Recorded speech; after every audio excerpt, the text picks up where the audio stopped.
Before I get too far into the meat of my program, I work for an organization called the Ohio Small Business Development Center. How many of you are familiar with the organization? Okay, we got a couple of hands.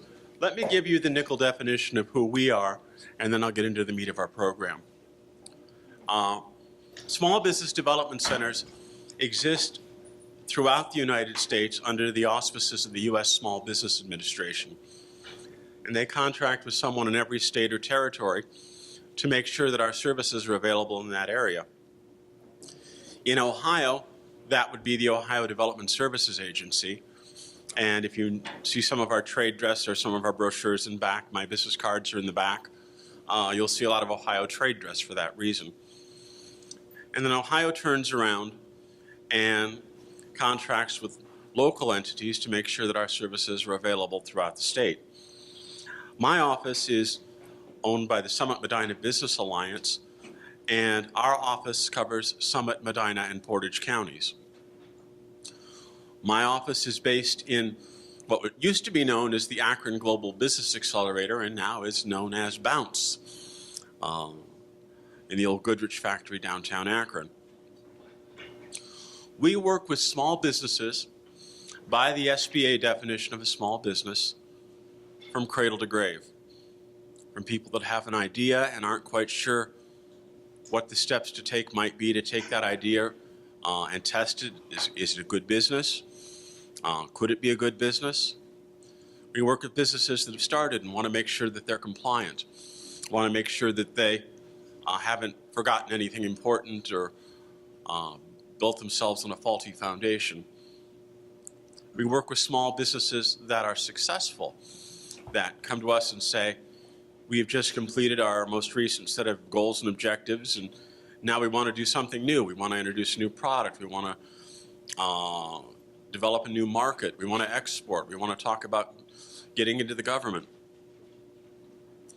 And finally, we work with businesses that are on the decline, businesses that want someone to look over their shoulder and maybe help them right the ship before things get too far gone. Small businesses we work with, we use the SBA definition, and the simplified version of that is any company with 500 or fewer employees, less than 15 million in net asset holdings, or less than 5 million in net profit after tax. Now, I don't want to scare you with those numbers because those are some pretty big small businesses. Most of the businesses I work with maybe have one or two, a handful of people, have some revenues in the six figures. So don't let that the high boundary scare you away from our services. We truly exist to work with the small businesses. We deploy our services two ways. One way is through workshops and seminars. We do a regular series of workshops at Bounce.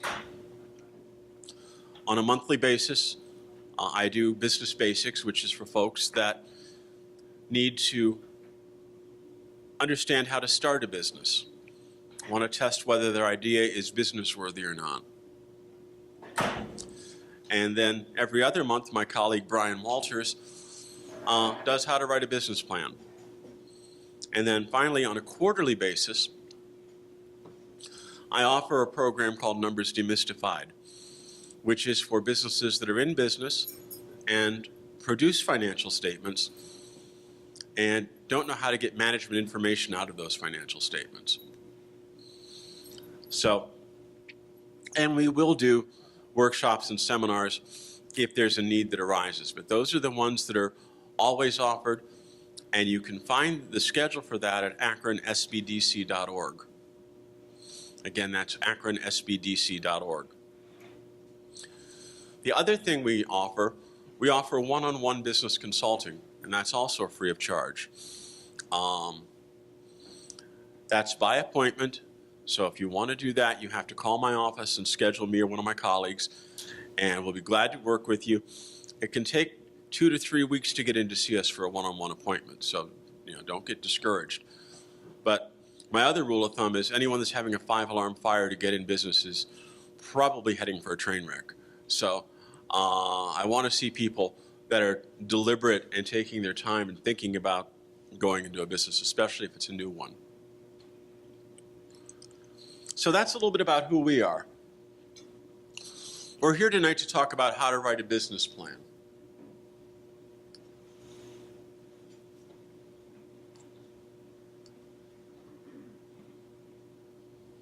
So, why do we do this thing called a business plan? Is it because I'm sadistic and want to make you crank out a lot of paper? Well, one of the reasons we do it, a business plan is kind of like a modeling exercise. We want you to model the business on paper,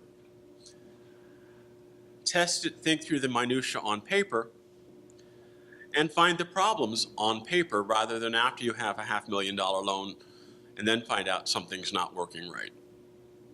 So, first of all is to help you think through the details and really understand that you've got your business idea down. Now, there are other tools that can do this. Some people talk to me and say, why not business model canvas instead of a business plan? And for this purpose, a business model canvas, if you follow the process the way that the author of the canvas designed the process to be followed, is a good approach at solving this as well. However, when you want to go beyond just proving to yourself that the business idea is going to work, if you want to talk to bankers, if you want to talk to investors,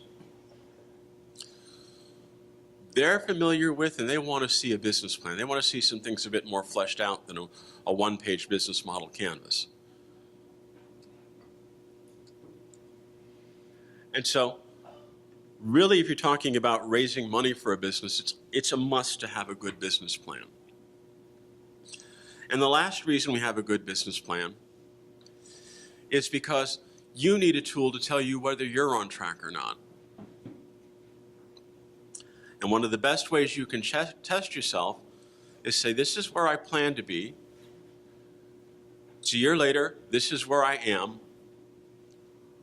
How and why am I different from where I thought I would be? You might not necessarily be wrong. Your idea may have evolved as you got into things, or you may have just gotten sloppy and strayed, and this will allow you to test which of those might be the case.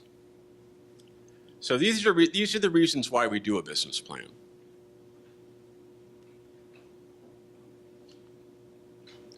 Now, the next question people always ask is, how big should this document be? And I wish I could give you one right answer for that, but there isn't one right answer. It's going to vary, and one of the ways it varies, do we have a new technology or new intellectual property that we have to explain to the world? Now, the business plan is not the place to write about technology. If you want to tell how this technology works, save it for a white paper, but don't. The readers of a business plan are looking for information on the business case, not how the technology works. So what they want to know in terms of new IP or new technology is, why is it valuable to the market and how is the market going to receive it? How is the market going to use it? Not how does it work. But if we're introducing a new product or new technology that no one's heard of, we need a little bit more space to explain how that's going to work in the marketplace. Common versus unique business model. If I tell you I want to set up a bricks and mortar store, I really don't need to have to go through a long explanation of how people walk through the showroom, select their merchandise, and walk up to a cash register and give you either cash or credit card, do I? You all figured that out. So that would be a common business model. We don't need to spend a lot of time talking about how retail works, at least not as a business model. If you have a new concept for franchising, or if you have a new way of doing some sort of business activity online, then we need to talk about that a little bit more. We need to fill in those blanks. And that'll add some length. Amount of capital required. You don't need a 300-page business plan to get $10,000 or $20,000 worth of capital. On the other hand, if you're trying to raise $1 million, $2 million, you've got to spend some time justifying why that money is necessary, why you have to start at that level. And so you've got a little bit more space to fill. Potential market size.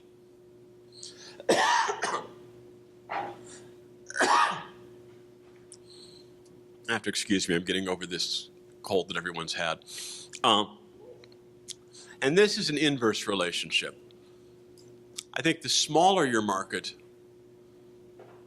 the more time you have to spend explaining why this business idea of yours is going to work.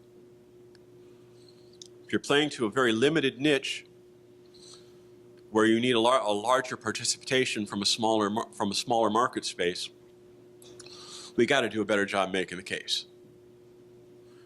You know, if this is something that appeals to everybody in the general population, not so hard. You know, I'm starting a restaurant. Well, most people like to eat, and we don't need to worry so much about the market space. If I have a client that's selling into a very particular kind of industry where there are maybe 200 or 300 plants throughout the world that use use his product, then I think we've got to spend some time saying that we understand how to get to those people or those key customers. So this is how we kind of arrive at a size, and that's part of the thing that I do when I work with a client. I coach a lot of people through business plans and through financial projections. And part of my job in coaching them through that is making sure there's enough information and making sure they're just not filling pages to fill pages. So part of what I bring to the party is making sure we've got adequate information without just throwing someone on information overload.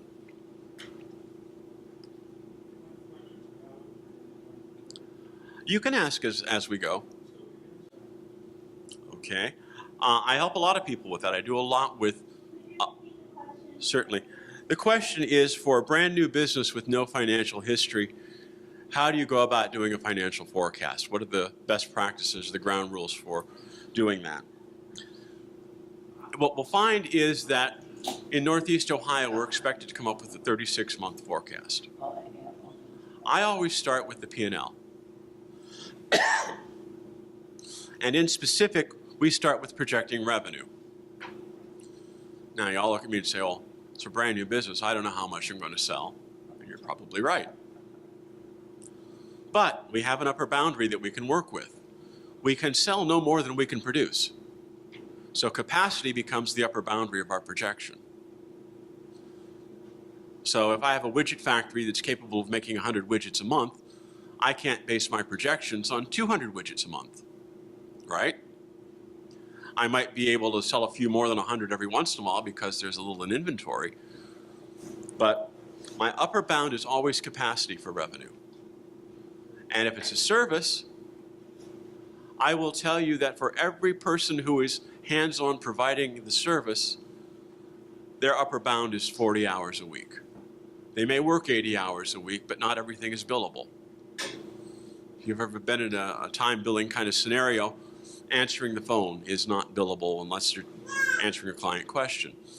Paying the bills doesn't get billed back to a client. Okay. We would have to sit down and discuss that. There are ways to skin that cat, but we're going to stray too far off the main topic and getting into that right now. I would be happy to meet with you and talk about that, so please feel free to take one of my cards and back, and we can set up a time and do that. Okay, so kind of the hallmarks of the rules for doing a business plan. First of all, professionalism. You know, you're playing to people that have money, people that are educated. The business plan needs to look professional. Not overly graphic. Unless the product that you are producing is a graphic product, the business plan does not benefit from an overload of charts and diagrams and designs and pretty pictures. They're actually pretty dull and matter of fact. Please don't do a fill-in-the-blank form. My handout tonight is an outline, and that is exactly what it is. It's not meant for you to, fill in the blanks next to each item and call that a business plan. A good business plan is written from scratch in text. Most of my clients develop their business plans just using Microsoft Word.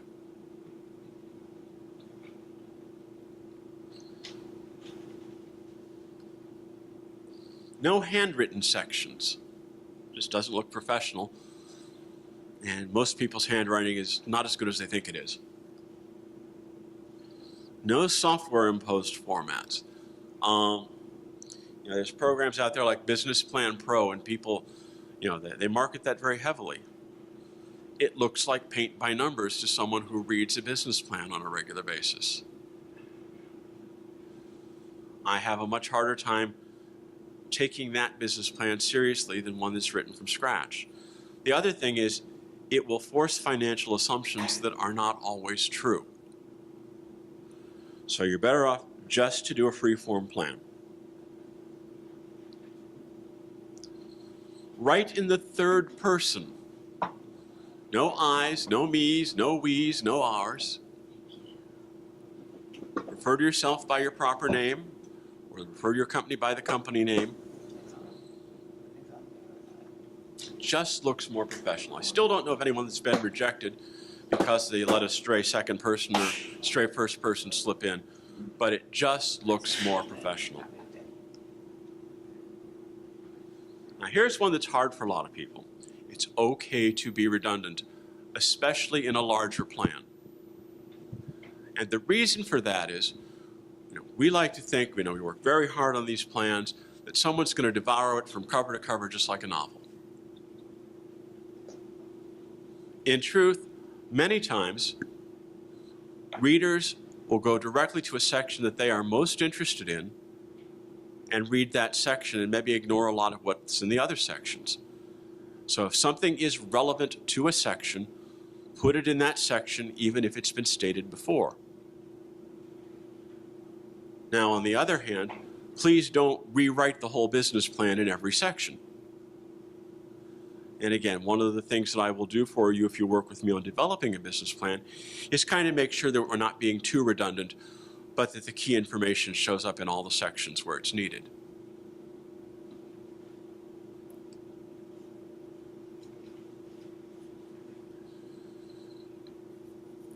I think the best analogy we have for a business plan, if you're not familiar with writing business plans, is it's a resume on your business idea.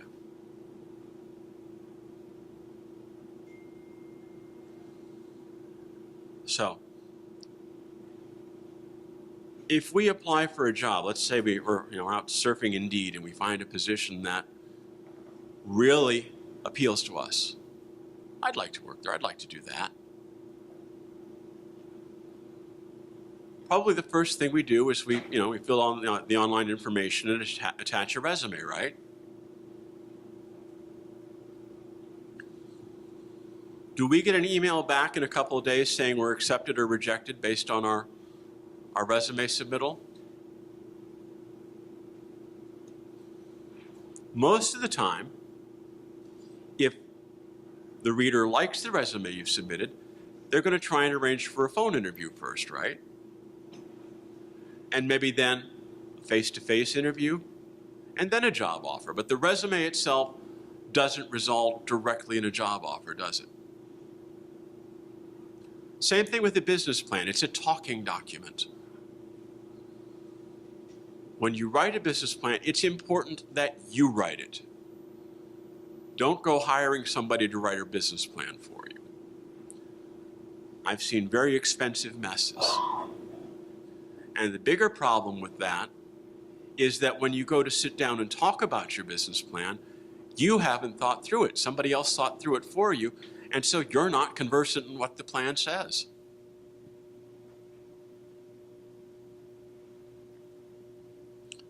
So,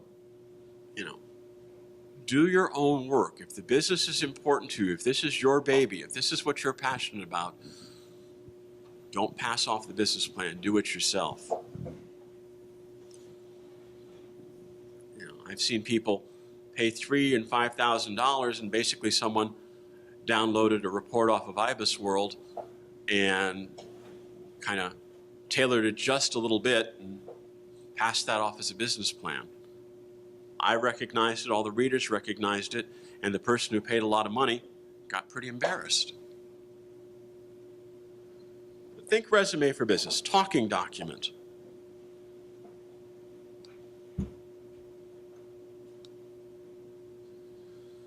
Again, in this area, we want to look 36 months forward on a business plan. We're going to ask you to do 36 months financial projections. And you've got to understand that the financial projections and the text move in lockstep.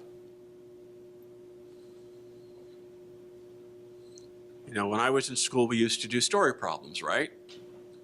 Well, the text of the business plan becomes the story problem that is solved with the financial projections. And so we look to the text of the plan to set up the parameters for the financial projections. The worst mistake you can make is to have your financial projections saying one thing and your text saying another thing. If there's a disconnect between the two, that's a red flag and a knockout factor. So we do 36 months of projections. We want to look at 36 months of text. If there are ideas we want to talk about that go beyond 36 months, we might say in phase 2 or after the initial 36-month period, or when the business matures, we want to then look at X, Y, and Z. But we want to keep the focus forward-looking for the next 36 months. Yes? When you say 36 months, it's months and not 3 years. Do you want to think in terms of months rather than years? For some things, yes. For instance, if we're going to do a P&L projection or we're going to do a cash flow projection, we're going to have 36 monthly columns. Oftentimes I have people do the projections on calendar year forms just because most people find it difficult to switch back and forth between a fiscal year and a calendar year all the time. But yeah, we really want to be able to look at things on a monthly operating level and monthly detail. Okay, cover page, pretty straightforward. And, we're working mostly off of the outline in front of you. Put the business name down, put an address down. If you don't have a business address, use your home address. Telephone number, if someone's interested in this plan, who do they call? Fax numbers are fading away, so I'm not so worried about that.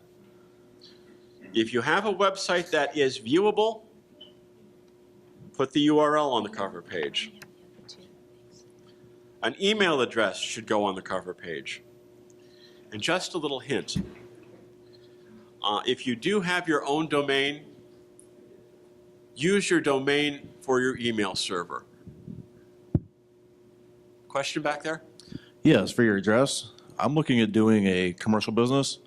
Can I use a residential address for that? Yes, this is a closely held document. This is not something that you're going to use for advertising material. Okay. This is something that your banker's going to see, I'm going to see, maybe an investor's going to see. Perfect. And you can adapt it and edit it as you get the appropriate commercial address. Thank you. You're welcome. So, anyhow, with email addresses, I strongly recommend that you'd use an email address with your own business domain. And when I see a Gmail business address or an AOL.com business address, I automatically think Bush League. It just looks mom and popish. And, part of success in business is creating a perception. And something little like an email address can go a long way to creating a perception that you're a little bit bigger or a little bit more substantial if you do it right. Probably the most important thing on the cover sheet is the revision date. This is a document that gets edited a lot, gets passed around a lot. You always want to make sure you're putting your changes into the most recent version. How many of you ever tried to do a report or do something where part of your information ends up in one copy and part of your information is in another copy, and then you try and sort it all out? Nobody? Nobody wants to admit it, okay. That's a mess to figure out, isn't it? It's a big time waster.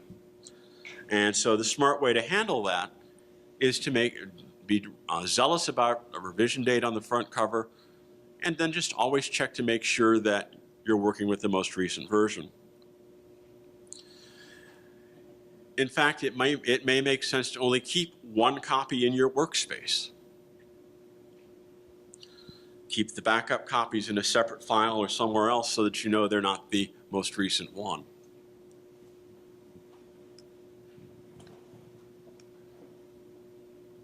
Table of contents.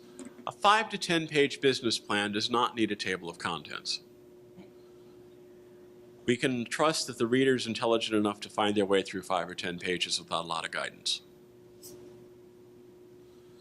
You start getting beyond 20 pages, then yeah, I think we need to start putting in a table of contents so that people can navigate the plan a little bit more quickly. But smaller business plans do not require a table of contents.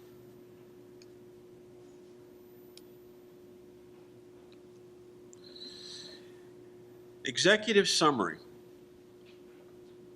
This is the hardest part to write because it is dense writing. The executive summary should be no more than a page. And it is written last. And what we do is we go through the plan, and after we've written the body of the plan, we circle back, and those things that keep bubbling up, those key themes that tend to take on importance as we write, those are the things that belong in the executive summary. But we got to keep it nice, neat, and concise. If anyone in here is used to academic writing, this is the equivalent of an abstract. So again, you have the business name, address, the product or service offering, who are the owners, how is the business formed, where's the cash coming from, how's the cash being used, who's the customer, what's the competitive landscape, what's your value proposition vis-a-vis the competitive landscape, and how are you going to get the product or service out there? I'm not going to spend a lot of time talking about the executive summary because, again, it's a boil down of the more detailed information that we're going to talk about.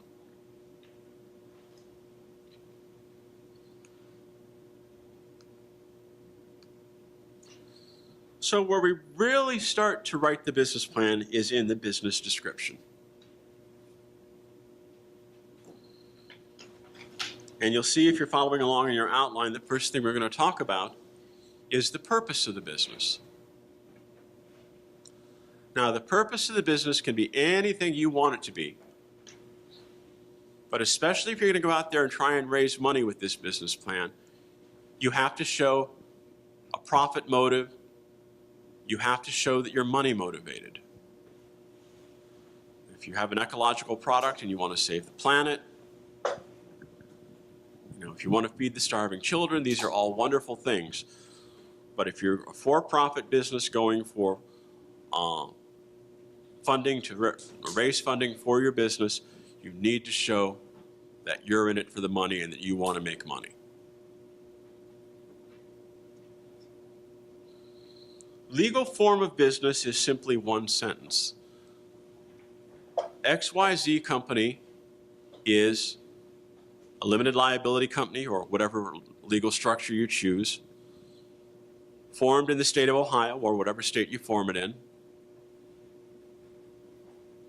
on whatever date it was formed, and then we list each owner with their percentage ownership.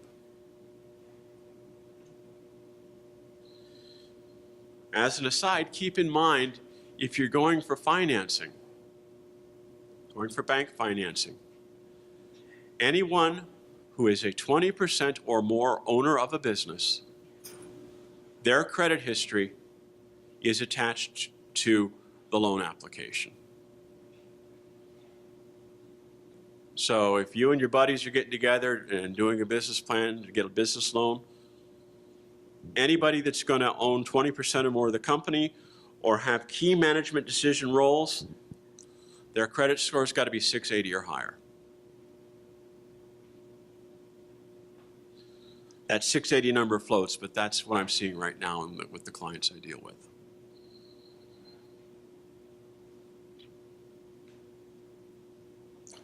Description of products and services. What is it that the business does and how does it make money? What product or service do you offer? What slate of products or services do you offer? And how do you make money doing that?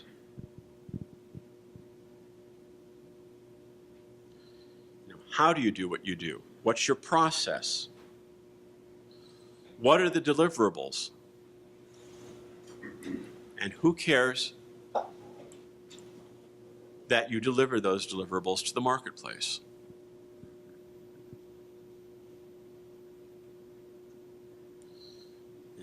There's a lot buried in there. I taught business basics last night, and I shared with the group yesterday afternoon that a lot of people come to me and they have no detail on their business yet, but they've slaved long and hard on a mission statement.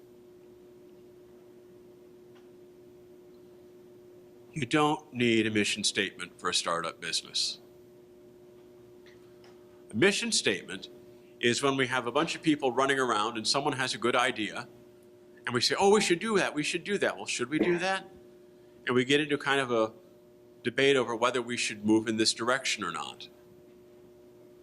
We go back to this thing called a mission statement and say, this is our mission, does this idea fit what we do? If there are 2 or 3 of you in a company and you need a piece of paper to tell you what you do,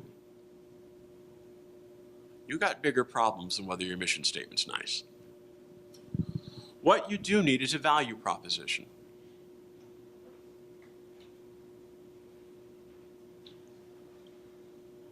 How are you going to use your resources to provide superior value to your customers?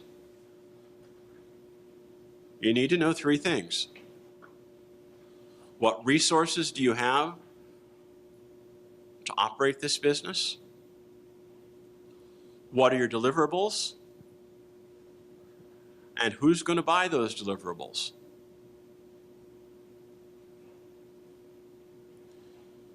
And that value proposition can spring all the way into advanced MOSTAP and strategic planning at some point. But you start with the very simple.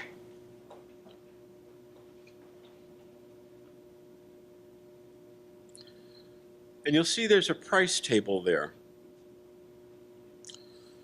If you're a grocery store, I don't want to see every SKU that you're going to carry in the grocery store. What I want to see is your top 3 to 5 selling products or services. What does it cost you to provide that product or service? What are you charging for it? And then what do competitors 1, 2, and 3 charge for a similar product or service? Name the names of the competitors. Again, this is not something we're going to publish in the newspaper. This is a closely held document, and the people reading it are going to want to understand that you know who the competition is. Don't be sheepish about it. It will lose you money.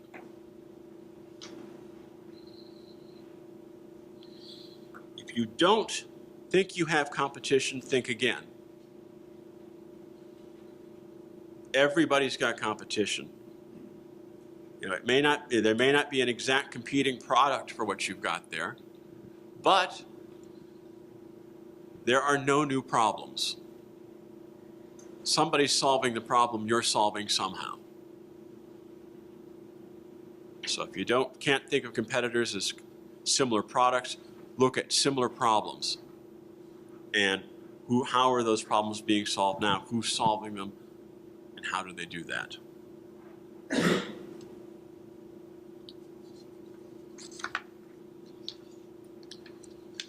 And then we look at location of the business. If the location of the business is known, put it down.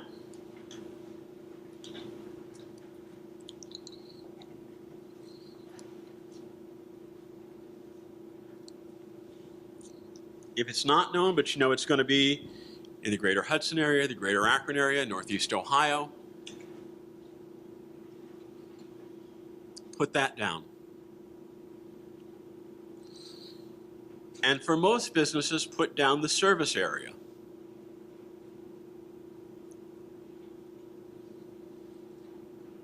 Again, with service area, be realistic. This is the area you're going to actively market. I have a lot of young men coming to me that want to start landscaping businesses, and it's a good business. One of the things that they do on a regular basis that kind of amuses me, I ask them what their service area is, and they're going to tell me the state of Ohio. Well, there's a problem with that, isn't there? So I say, okay, you're sitting here in Akron, Ohio, and someone in Dayton calls and says they want their lawn mowed tomorrow. You going to go down to Dayton and mow the lawn? Well, I can't do that. I can't afford to go clear to Dayton for one job.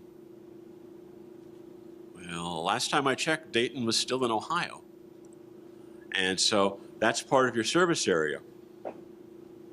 Maybe you ought to rein it in a little bit to something that is realistic for you to be able to cover. A 10-mile radius, a 20-mile radius, a community, a collection of zip codes. But be realistic about your service area. And then the other one that gets kind of amusing to me, people say, oh, but I've got an internet business. The whole world is my oyster. This is simply not true. At best, for a startup business, the U.S. is your service area. For a startup business to get involved in export before they're profitable with their domestic market is suicide. Each country has its own rules about what you can let in, what you can take out. And it's just a whole layer of bureaucracy and complexity that you're not prepared to deal with. Get the domestic business up and running successfully first, and then worry about export.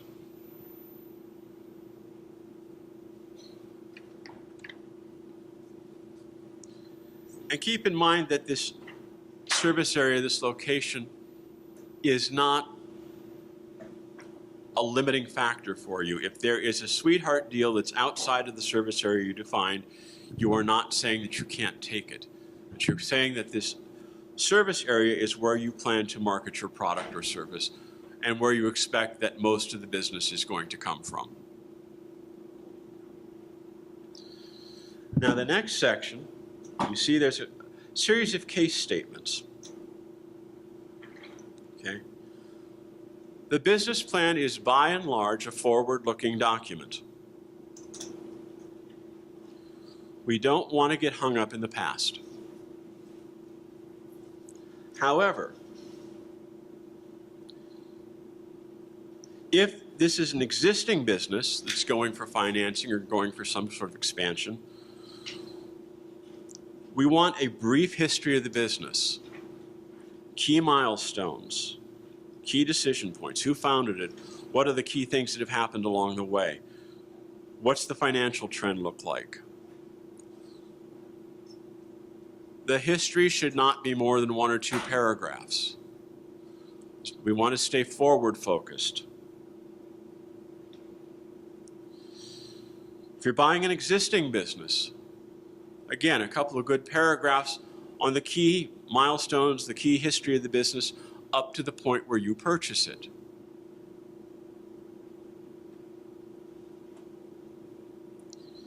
If you're starting a new business, then just say, this is a brand new business, there's no financial history, there are no real milestones to talk about. And if you're buying a franchise or a license, then here's where you talk about the franchisor or the licensor for a little while. Again, only 1 or 2 paragraphs.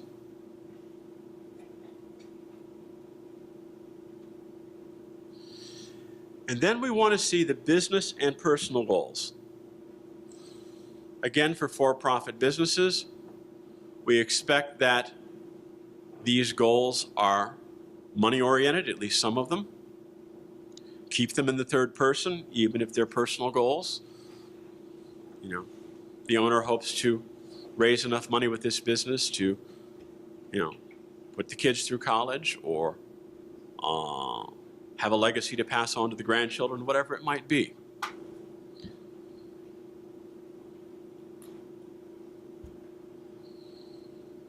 Keep the goals realistic, and again, keep some of them money-oriented. Purpose of the business plan. If you're trying to raise money, then the purpose of the business plan is the ask. The purpose of the business plan is to obtain capital in the amount of $1 million, $250,000 to be used for build-out, $250,000 to be used for equipment, $250,000 to be used for operating capital, and $250,000 to be used for vehicles, or whatever the truth may be. This is the ask. We assume that we get what we ask for, and we prove that the business idea works with the amount of money we ask for.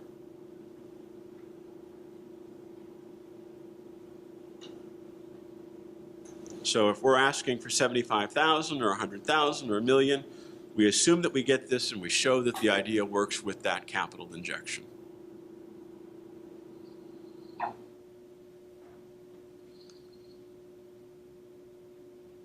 Any questions on business description?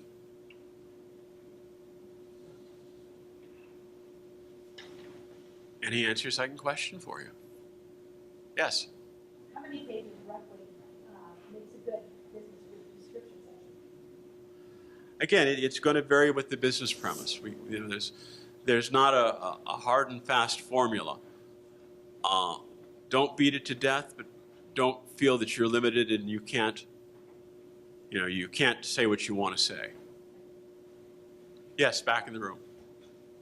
Do you think it's more helpful or hurtful to kind of in there draw correlations to similar existing relationships, businesses?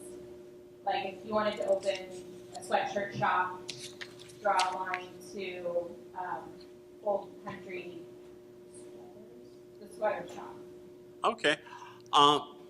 One of the things that we're going to want to see in that business plan is how you're meaningfully unique. So it doesn't hurt to talk about some of the other businesses and how they're doing, but we don't want you to just look like a cookie cutter of somebody else. What do you bring to the party? What's special about you? So you can mention those other things, but keep the focus on why you're special.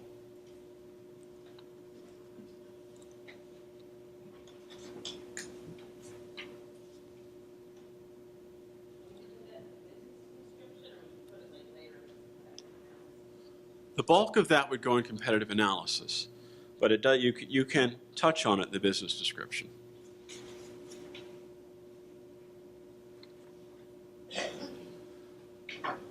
So the next thing we've got to talk about is the marketing plan.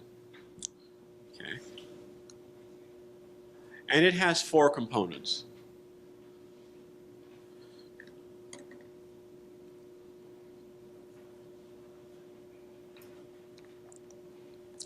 We have the industrial analysis. And this is where I send a lot of people to come visit Jody. The industrial analysis, we really want to know two things. How does your business fit into the industry? How do you, what niche are you in? How do you fit into your niche? We want to start with the wide, big national industry and zoom into how you fit into your niche. We want to demonstrate that you have understanding of the industry that you're playing in. And the most important thing that we gain out of industrial analysis is whether this business of yours is sustainable. What we want in here, we want to answer the questions, talk about the industry. We want scalar facts, big, sweeping, scalar facts, not hyperbole and fluff, but let's say that I want to start a fast food restaurant. I want to start out talking about the restaurant industry in the United States. And I want to know how many dollars were spent in the restaurant industry last year. I want to know how many times the average American family went out to eat last year, what percentage of disposable income the average American family spent on going out to eat. Things like that, things that give size to the industry. What was the restaurant industry's revenue for the year? You can find this kind of information on trade websites and from trade organizations.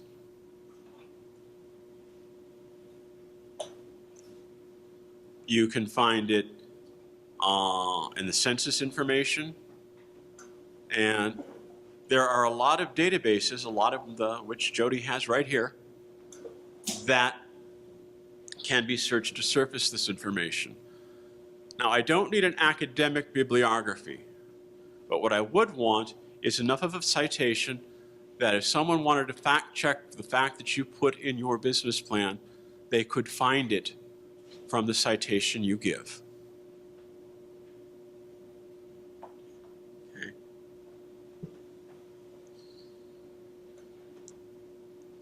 And we want to do this on a national level, and then we want to do it for your sandbox, the market that you're playing in. The closer you get to home, the trickier this gets, and sometimes you have to do a little extrapolation.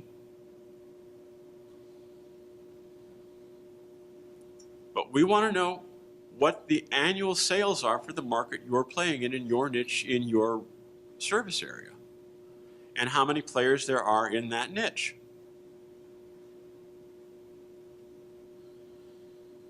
Every angel investor that I've ever seen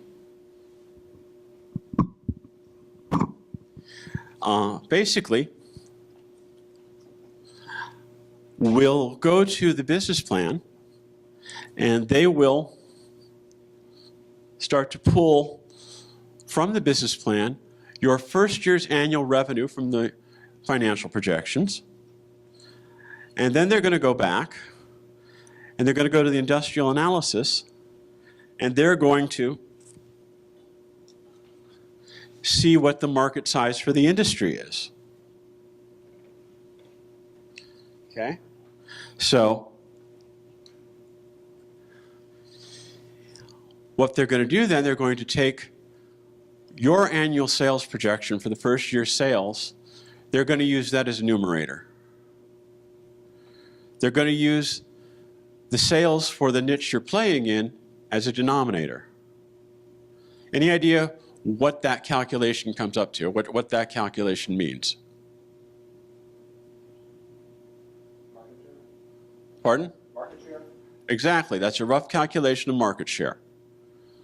The standard rule of thumb, and it may vary by industry, but the standard rule of thumb is that if you need more than 1% of the marketplace to survive and thrive, you're a bad investment.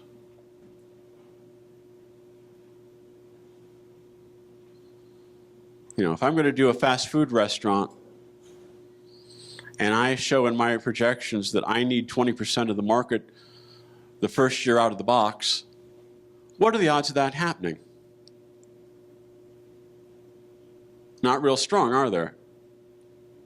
There are a lot of other competitors out there that have been in business for a while. They're not just going to roll over and play dead because I'm on the scene.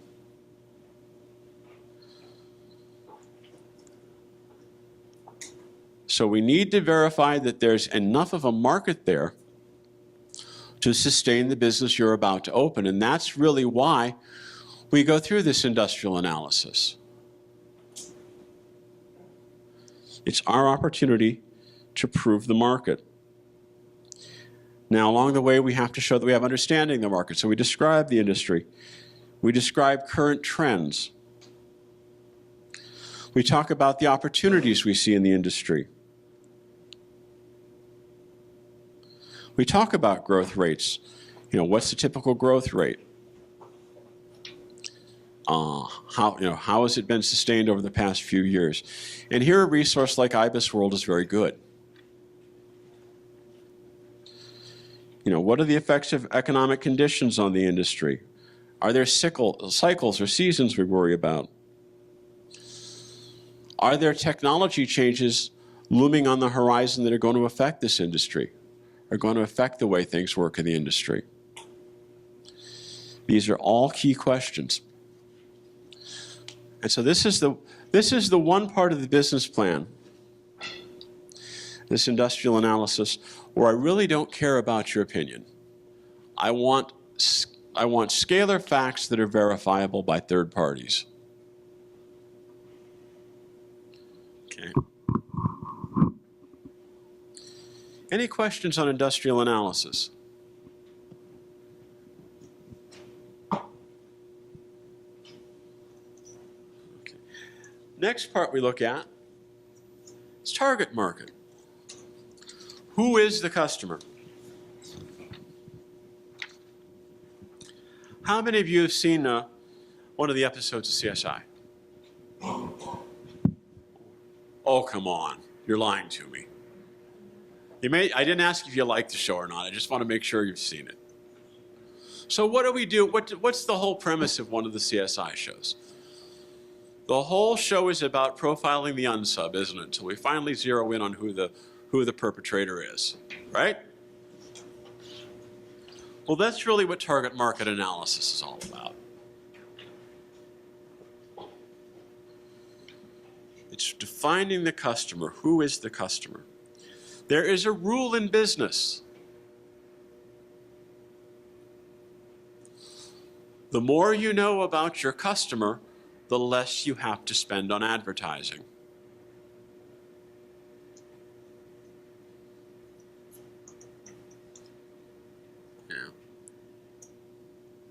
Again, most of us in this room couldn't afford to take on a sustained ad campaign on CBS at 8 p.m., right? That's probably more than a startup budget or more than a year's operating budget just for that ad. But that's mass marketing. And mass marketing presumes that you're going to throw your message at everybody in the hopes that somewhere in everybody, there's somebody that really wants to buy what you have, right? Now, if you're Coke or Pepsi or you're a car dealership or a car company, there are a lot of somebodies and everybody that want what you have. So it makes sense for some businesses to do mass marketing.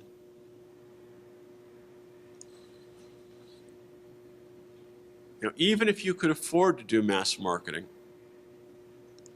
a startup business, if they could reach everybody that wanted their product or service, would flame out. You can grow too fast. You can get to a point where all you're doing is taking the money you bring into the register and go buying more stuff to resell it the next day. And not getting enough money to pay the rent, not getting enough to pay the payroll, just keep up with orders. So you've got to meter your growth and control your growth. Target market analysis is very important at defining who we're going to really look at as the customer. I want to know everything about that customer, whether it's relevant to your product or service or not. Do they all live in a certain zip code? Do they all live in a certain community? Do they all go to a certain church? Do they all go to a certain club? Do they all play soccer? Do they all have kids? Do they all have dogs? Do they all have more than one car? Do they all go to the gym every day? Anything that your customers have in common.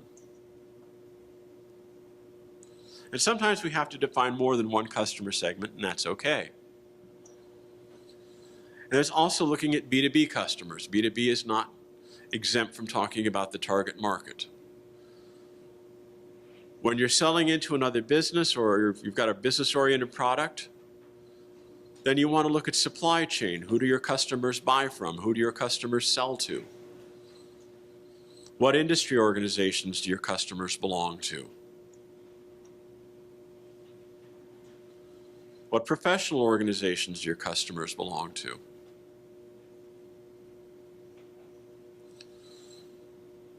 What charitable organizations do your customers belong to? I say this a lot, but you can gain a lot of information by volunteering to run the registration table at the professional organization. Everybody's going to come up and introduce themselves. You're going to have a name, an email, and the name of a company they work for. Old headhunter's trick. And nobody wants to run the registration table, so if you volunteer to help, they'll certainly accept your help, right? I told my class this yesterday.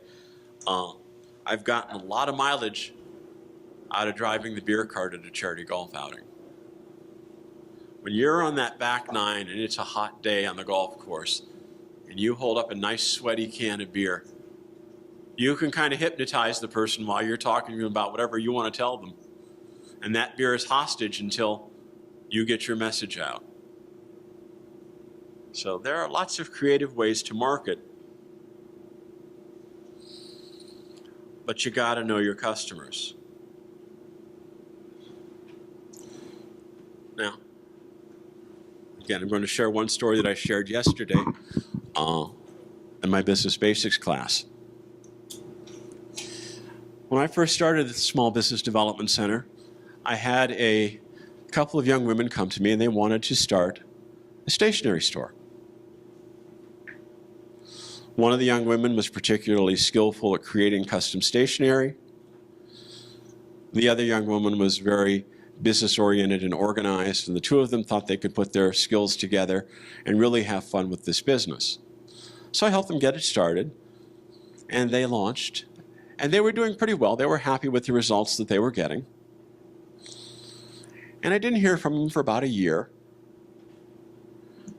And then one day, one of the women called me and said, "We need your help." I said, "Sure, what's going on?" Well, this woman had been driving around town on a Saturday doing her typical family errands. And she had noticed that there was an available retail suite right next to a bridal dress shop.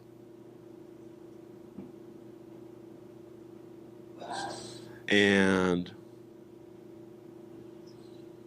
for some reason, she started thinking, and it caught her attention, started thinking, most of the invoices we do for custom stationery are for the big suite of wedding stationery for the big wedding.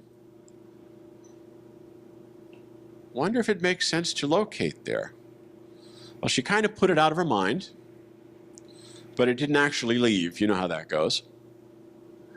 And so the next time she was in the office, she went and pulled the invoice file and just did some rough numbers on what percentage of their business was coming from the wedding portion of the business. And it bared out what she pretty much understood already. So she talked to the other woman in the business about this idea of hers. And they were intrigued by it. They talked to a couple friends, and the friends rightly told them, you move a startup business to a new location, or any business to a new location,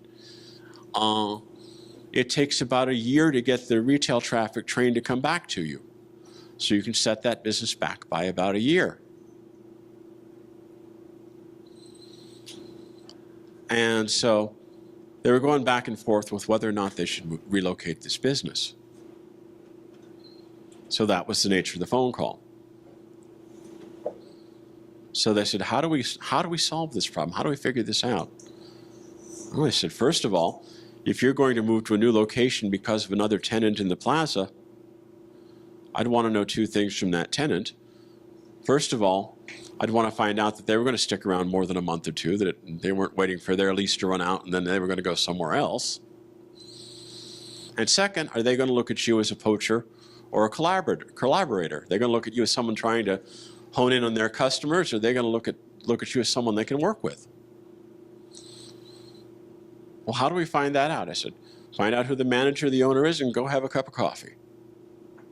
Well, they did that. And they hit it off with the manager, and the business was there to stay and was excited at the possibility of collaborating. And mentioned that, oh, by the way, down a couple units down, there's a caterer in the same plaza. Does a lot of weddings. So the store eventually moved. And the businesses started cross-pollinating each other, as you might expect. You know, people running into the bridal dress shop would say, oh, they've got wedding stationery. While we're here, let's look.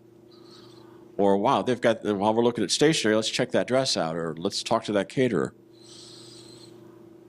And the three vendors that were part of the wedding industry in that plaza started to meet probably about once a week for a cup of coffee. Just talk about the wedding industry. And at one of those meetings,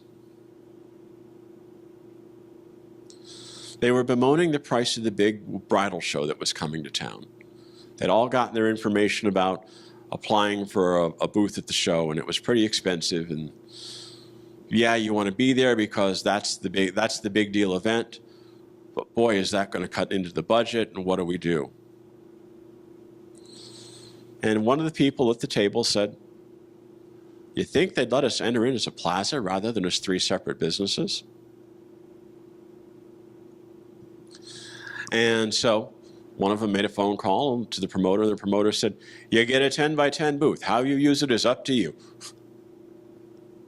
And so the three businesses split the booth. Well, then they decided they really didn't need to have three people sitting there the entire duration of the show, that they could kind of timeshare manning the booth responsibilities.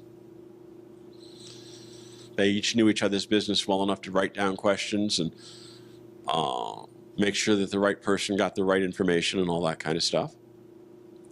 So they did it, and they generated a lot of success. Now, why am I sharing that story with you? Target market. The two women knew their customers. They knew that the bulk of their business was coming from weddings. And that enabled them to recognize an opportunity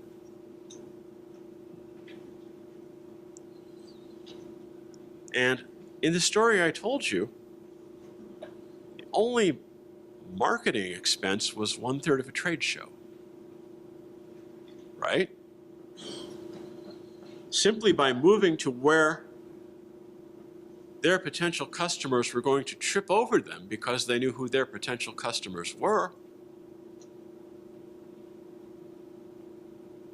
they brought in a lot of business.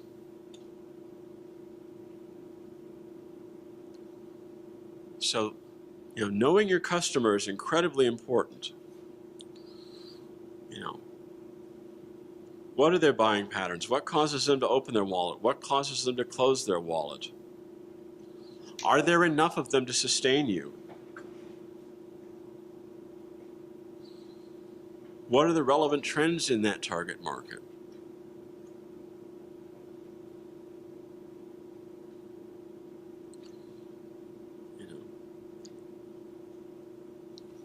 Spend some time digging into who the customer is.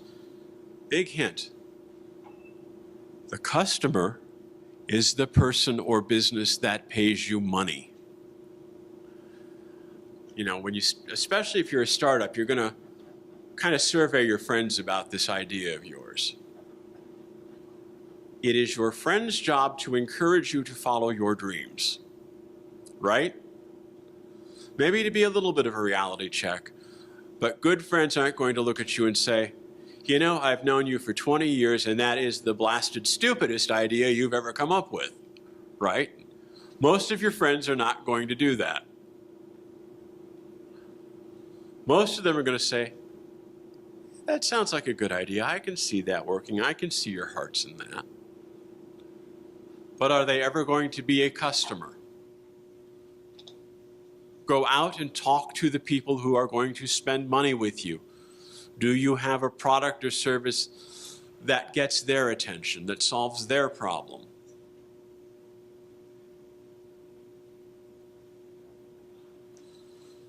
I spent most of last spring working on with a program called I-Core, which is for technology commercialization.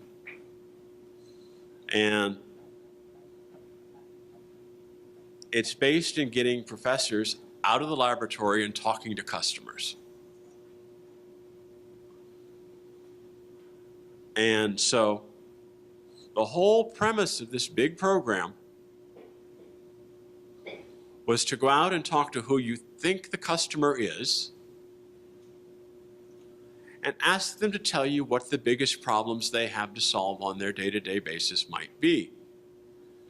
And if your technology is not a solution to something in the top 5 list, that's probably not your target market. You don't tell them what your product or service is, but you find out where their points of pain are. What's your real problem? What really causes you grief in doing what you do?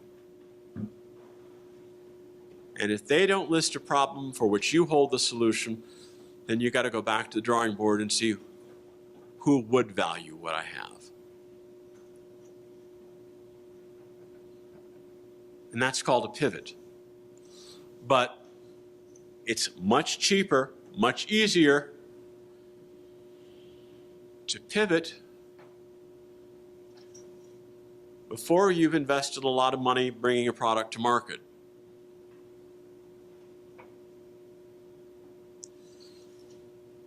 The program wanted to see these professors get nearly 200 interviews, most with potential customers, that validated that they were solving a real problem. You may not have to do it to that level, but you owe it to yourself if you're going to put a lot of your money and a lot of your effort and a lot of your time to go talk to some customers, find out what their problems are, and see if you're part of the solution. If you have to steer them to tell you that the problem you solve is their problem, you failed.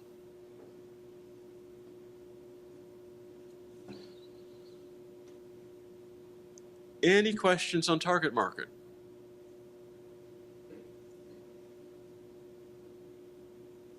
Are you following me, or am I just talking at you?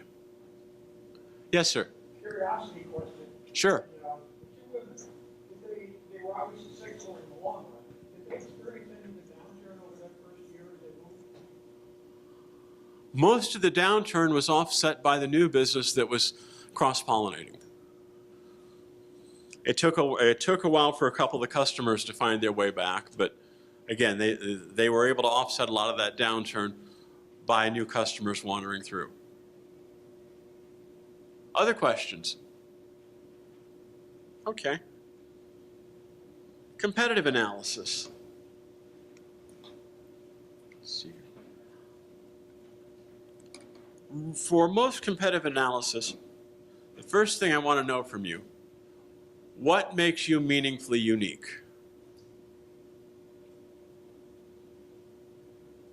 Vis-a-vis your competition. And I will shoot with one of those muskets the first person that tells me price.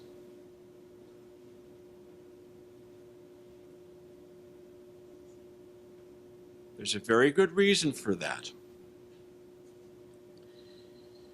If your business idea is a good business idea and there are other competitors out there making money in the same industry, They are in a better position to sustain a price war than you are. And if the industry isn't going so well, why do you want to get into it?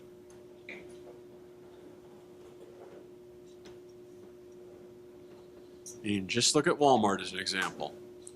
When Walmart moves into a new community, one of their strategies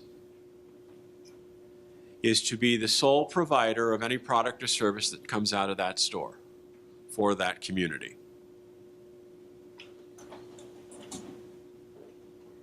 Anybody in the room think they can go head to head with Walmart in buying power? If you don't, or you don't think you can go head to head with the biggest competitor in buying power, you can't hang your hat on being the cheapest. Yes, sir. Look what's happened, Dollar General stores popped up, take a little Family Dollar, et cetera. You were saying no one could deal with Walmart, but look what's been happening. You know, Dollar General, they're starting to open up everywhere, in Mogador, et cetera, slowly chipping away at the smaller needs. But I've not been in a Dollar General in a while, but are they really a direct competitor with Walmart on a lot of stuff? They're going after them. That's what they're doing. Yeah. That may be foolhardy. I've not looked at Dollar General in specific in their business portfolio or what their numbers look like. But I have to believe they're growing so fast that they're diluting their own marketplace. They're getting too populated, too dense in terms of the number of Dollar Generals in a particular region, to where they're competing with themselves rather than with the other stores. And I suspect, this is just Jim Griggy's prognostication, again, I haven't looked at the numbers, that they will flame out. In a year or two, you're going to see them implode on themselves. Again, that's just a guess. That's, but it's amazing how they're showing up on every corner. And while people want to save money, I think they're starting to steal their customers from other stores, other Dollar General stores, rather than from competing stores. Okay. So, anyhow, with competitive analysis, what makes you meaningfully unique? Why are you different? Name the major direct competitors and also the indirect competitors. Yes? Just on a follow-up on that Dollar General, couldn't it be that because their market now is smaller geographically, you know, if you think of where Walmarts are located and who they're attracting customers to, and then you compare it to a Dollar General, some of the locations that they pick are a much smaller geographic area that they expect their customers to come to. Some of them may be walking or have to take public transportation. I think that kind of differentiates it from Walmart, and that the geographic market isn't the same. That's a good point. A Walmart is a superstore, a Dollar General is not a superstore. I think you've got a valid point. I still think that they're growing at a pace that's going to hurt them, but that's a very good point. Okay. A direct competitor is anybody that does what you do. If I'm a bakery, any other bake shop is a competitor.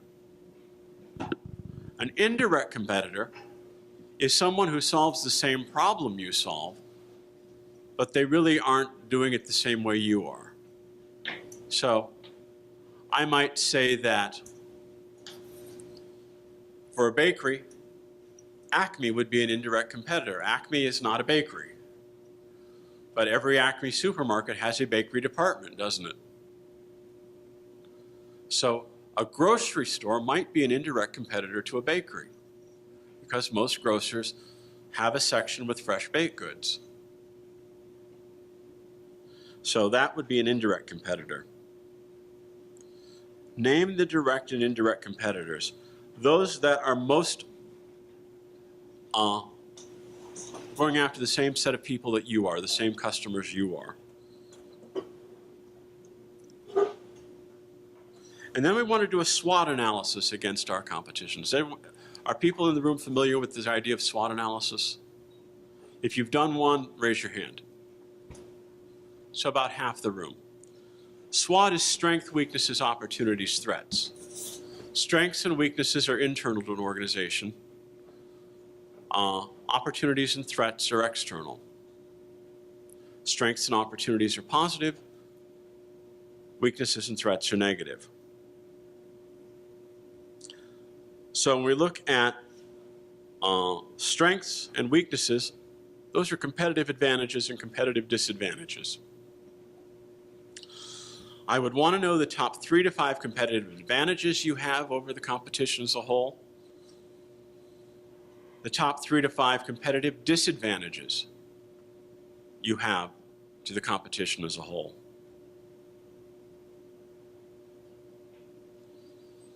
Opportunities and threats are external, they're market conditions. Where is the ripe ground for your business? Where is the fertile marketplace for your business? What are the top 3 to 5 factors in a fertile marketplace for you that you see with this business? Is it that you're serving an underserved market? Is it that you have an expertise that can serve an industry that the rest of your competitors don't serve well? What threatens your market? You know, if I'm a fine dining restaurant, a threat might be that we have an economic downturn, and while people are still going to go out to eat, instead of spending $100 a plate, they may go to Olive Garden and spend $25 a plate. And so, you know, my fine dining restaurant relies on people having a good amount of disposable income. And as that dries up, people will still go out to eat, but they'll scale back their tastes a bit, right? And so that might be a threat of an economic downturn. Threat might also be a low barrier to entry. Let's say that, you know, I decide that I want to supplement my income by selling Amway or one of these protein shake drinks that, you know, are now getting all the excitement. If I start marketing one of these protein drinks and my neighbor across the street sees case after case after case showing up at my doorstep and me delivering case after case, he goes, Jim's doing pretty good selling that stuff. Doesn't look that hard. Maybe I ought to try that. How hard is it for my neighbor across the street to get into that business? Probably needs a grand or two to get some initial inventory, and probably needs to go to some sort of a pep rally to get all excited about the product, and he's in, right? And so when my neighbor across the street starts selling the same thing I'm selling, we're not really selling to largely different customer bases, are we? We're starting to encroach on each other and dilute our own markets. That's low barrier to entry. On the other hand, if to do my product or service you need a PhD in nuclear physics, well, if my neighbor across the street sees I'm doing pretty good, he's not going to run out and try and do it tomorrow because he's got to go through the effort of getting the PhD in nuclear physics, which will take him a few years, and by then we'll be on to something else, right? So barrier to entry is a threat. Disruptive technology. I've asked a lot of people if they want to invest in landline telecommunications. No one's yet come up to me and say, hey, I think that's a great idea. And that's because smartphones have taken over, right? The smartphone is a disruptive technology. It changed the landscape. How many people do you know with newer homes or who have recently moved that didn't bother with a landline? So The cell phone thing, the smartphone, disrupted the communications landscape in a big way. So are there things like that that are on the horizon for your industry? Okay. Now, with threats and with weaknesses, I'm going to want you to give me a one-sentence description of how you're going to manage those.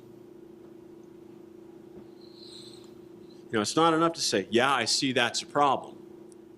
But if you're asking for money from someone and they say, I see you've mentioned this as a problem, what are you going to do about it? You go, I don't know, it's a problem.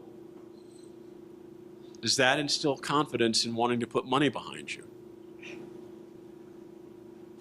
So if you surface a problem, how do you propose to deal with it? Not in minutia, but one or two broad sentences. And if you do that and do that well, you've probably done a good job at competitive analysis.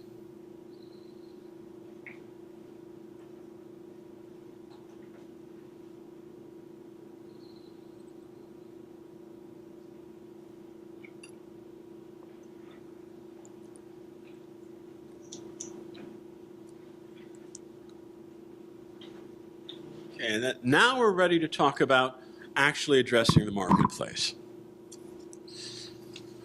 You cannot talk about how you're going to address the marketplace until you understand the industry, until you understand the competition, until you understand the customer. Because your marketing, your branding, your trade dress have to identify you with the industry that you're playing in. They have to differentiate you from the competition that you're up against. And they have to appeal to the customer you're trying to reach. So if you start with logos and brochures and then figure the rest of this out, you've done it ass backwards. These three areas are the input into your marketing plan or into your strategy for addressing the market. So what do you want your image to be? And by image, I mean top of mind awareness.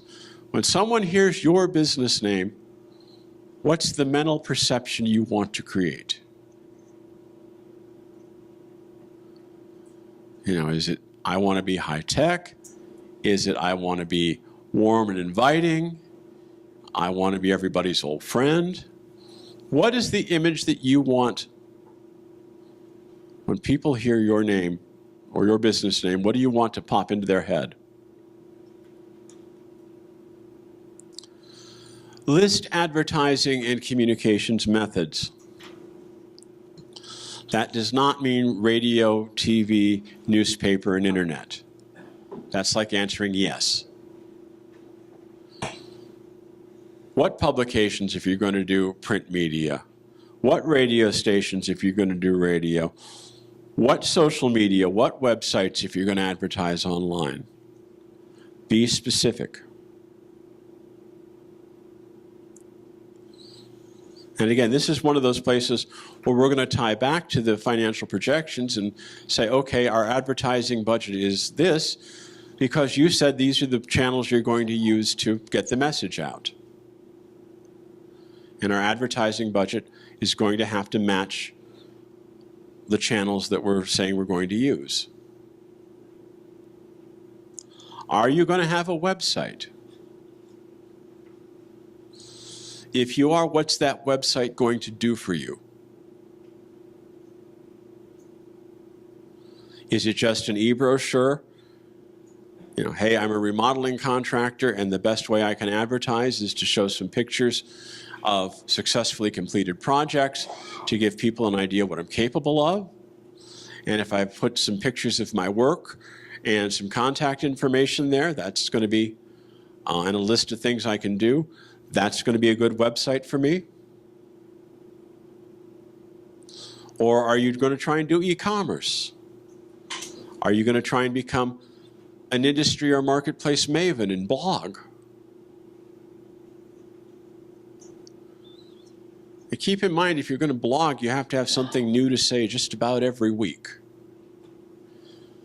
You know, if you start a blog and about every 6 weeks you get around to writing a new posting, you're not going to get much traffic. It's one of the reasons we don't blog at my office. We all thought, boy, it'd be a great idea for the SBDC to blog on small business hints and small business issues. Then we sat down and said, who's going to have time to write something once a week that's going to be meaningful? And we decided that we probably wouldn't be able to do that well with the staff we have, that we had other things we had to get done. So we figured rather than let it fall into disrepair, we wouldn't do it. But if you're going to blog, you got to be committed to it. What is this website going to do for you? Now, you guys familiar with search engine optimization? Some of you are. How do you want to be found? What keywords do you want to be, when someone Googles and they're looking for what you have, what keywords are they going to be Googling?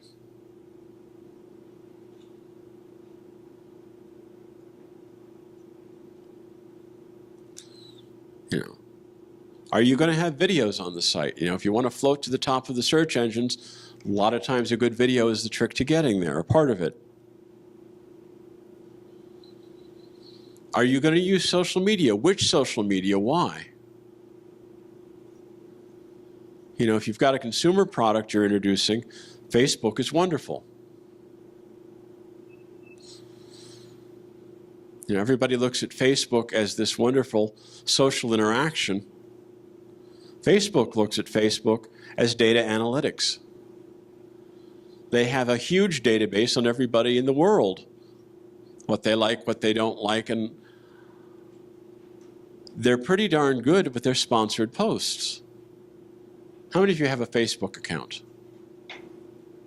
Okay. How many of you find the sponsored posts that come across your account at least somewhat interesting? See? That's because Facebook knows who you are, and when they sell the postings, they're getting pretty granular with helping the buyer pick out the right people. And you can do the same thing. It's a very cost-effective way to advertise. But again, you've got to know your customer. Who's your sales force? Is it going to be just you for the time being? What's your sales process? Now again, if you're retail or e-tail, not a big deal. But if you're selling capital equipment, or you're selling cars, or you're selling big ticket items, or you're selling B2B, then we really want to outline a process. Customer service plan. They lied to you when they said the customer was always right. The customer is not always right. But the customer must always feel heard and must walk away satisfied that you care about their problem. Right? So what customer service are you going to offer? Are you going to offer warranties? Again, this is a one-size-fits-all outline, so some products or services, some of these things may have some meaning, otherwise they may not.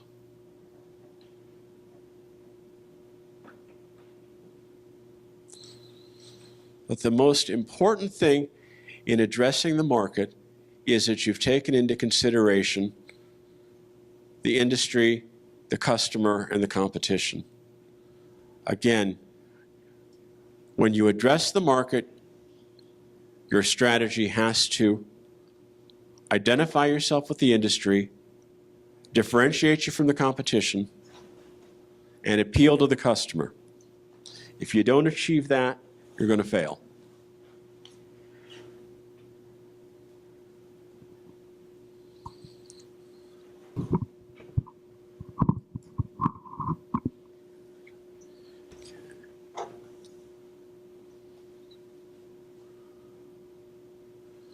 Product development, intellectual property. Not every business plan has this section.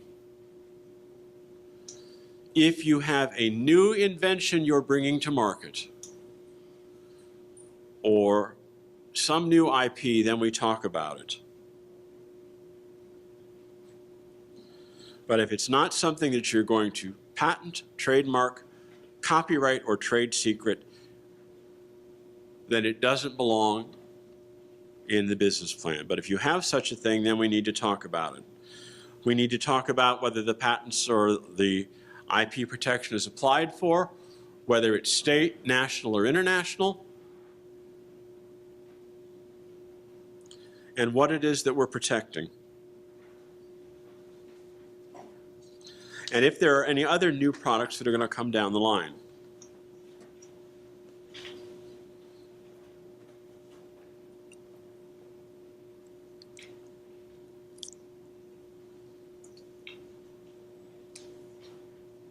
Any questions on the marketing section? Yes.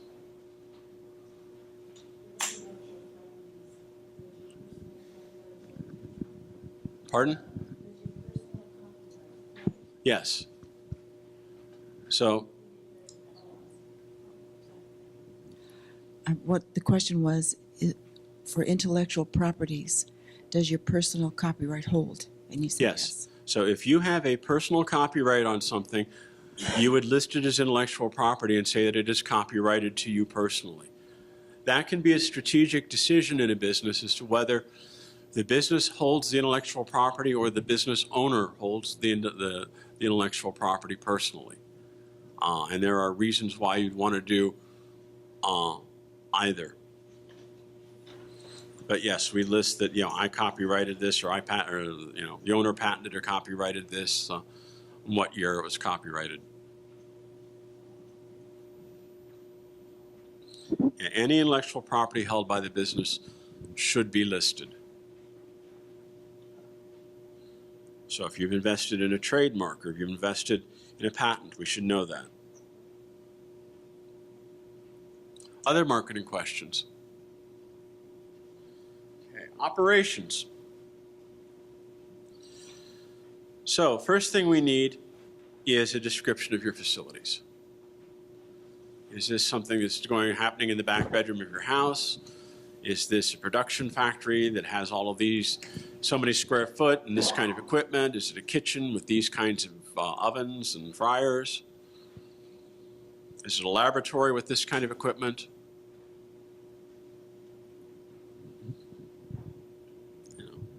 What are the, what are the major requirements of the facilities? What are the major pieces of equipment? What's the production plan? Once I get a sales order, how do I deliver on it? If I'm a landscaper, my production plan may be that I go to the client site once a week and I spend an hour mowing the lawn and a half hour trimming and doing other kinds of cleanup.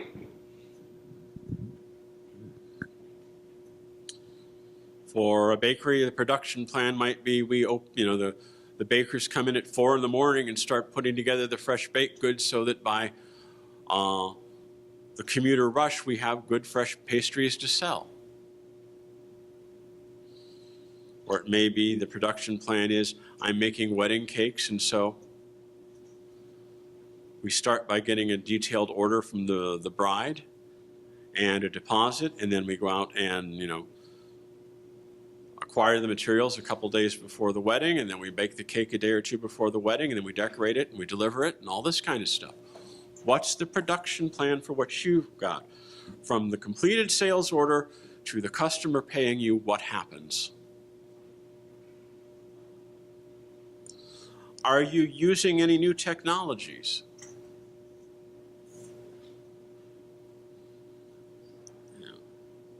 Anything novel about the way you're doing things? What's the workforce look like?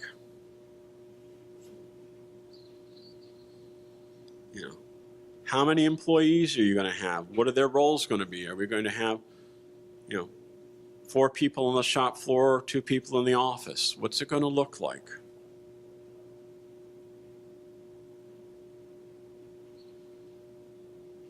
How do we get the product to the customer? Does the customer get it from us, or do we have to deliver it? What's the distribution plan? Or if we're selling online, how do we get it shipped? If you're going to have an actual physical facility, then one of the things I'm going to recommend is that you do an appendix, and in the appendix, do a scale drawing of what that facility ought to look like. You know, it doesn't have to be an architect's print, it doesn't have to be a blueprint, but just a nice, neat scale drawing of how that facility lays out and how that workflow flows in that facility.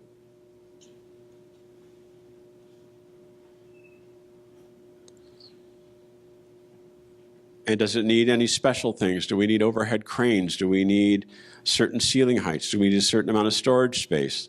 What do we need? What does this facility look like?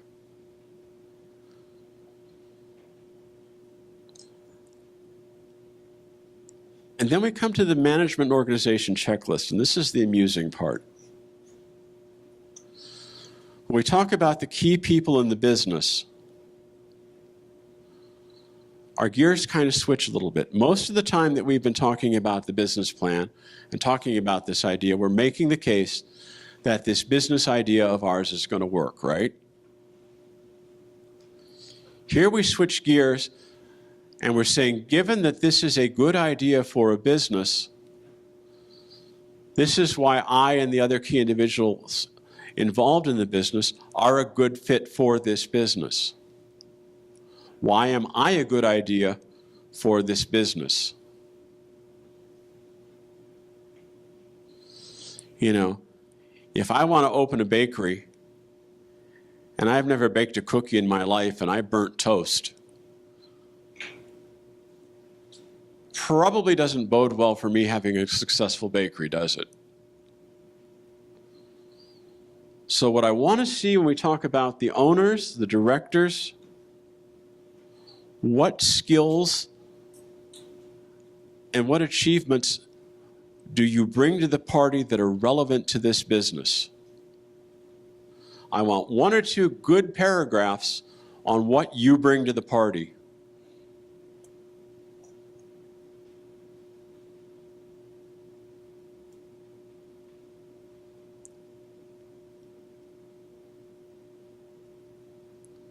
Okay? We'll take the resumes and put them in the appendix. But in this section, I want 1 or 2 paragraphs on each key individual and why they are a good fit for the role in the business that they're going to handle.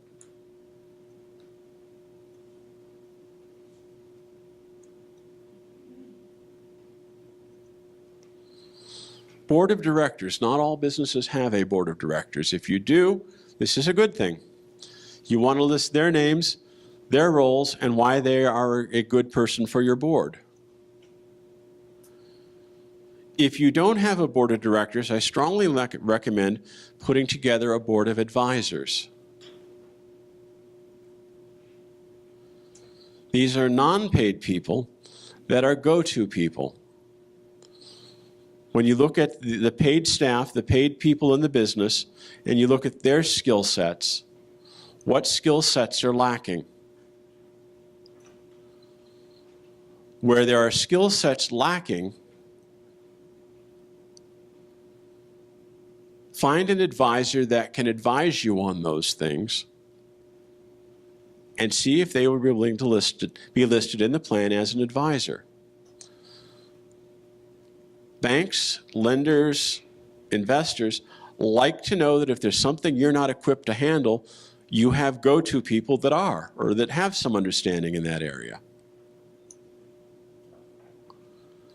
And so take a critical look at the skills that are represented by yourself and the other owners and the other key people, and what skills are missing. And then find out, list advisors, list an attorney, list an accountant. I'm listed in a lot of business plans as a business advisor. But who can you go to if there's a situation that you can't cover on your own for advice and how to move the ball forward? Future key management personnel. If you know that within the first 36 months you're going to do some hiring, key management hiring, not just first-tier laborers.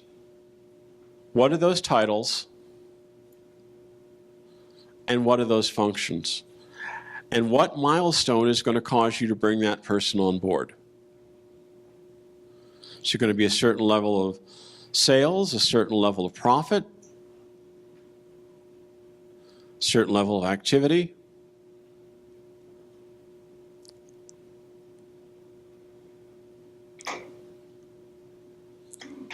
I advise against using a certain level of profit as the measure for that.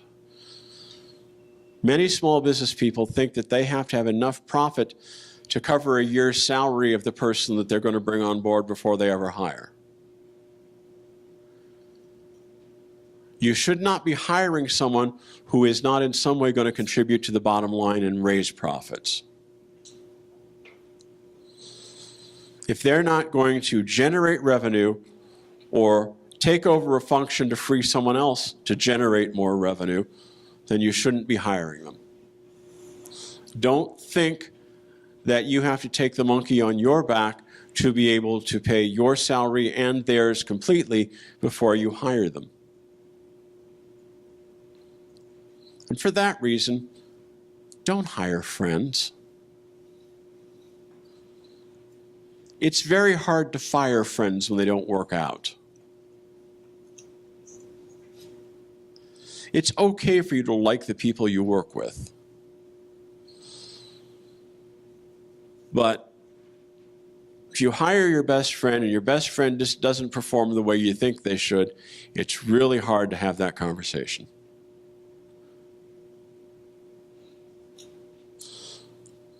Okay, then for hiring plan. For other positions, maybe counter workers or salespeople or whatever your entry-level position is, how many and what kind, what is it, what's the timetable look like for bringing those folks on?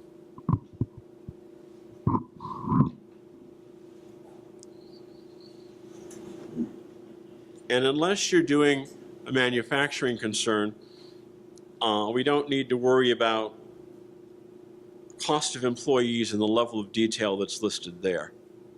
We do want to know what the approximate hourly wage is going to be, but we don't need to quite get into the level of detail that they've got there. But this section then describes everything about the operation, the facility and the people, and how things get done.